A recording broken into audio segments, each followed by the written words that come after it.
Nalulunod ka na ba sa utang? Attorney G, anong gagawin ko kung nalulunod na ako sa utang?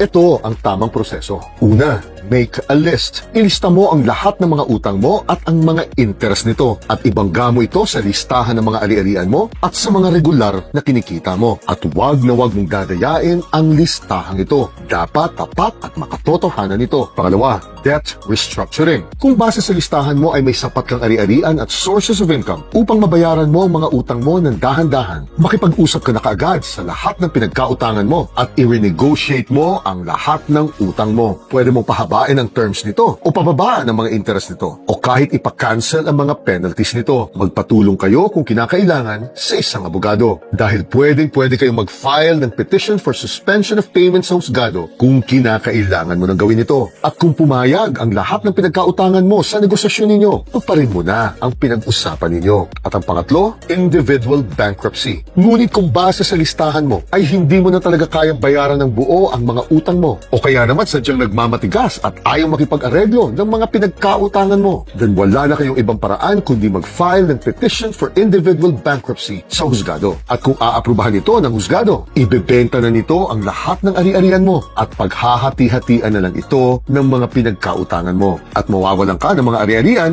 ngunit mawawala na rin ang lahat ng iyong utang. Kaya kung napapansin ninyo, maraming paraan upang makabangon sa pagkakautang. Hindi mo ito kinakailangang talikuran at takasan na lang.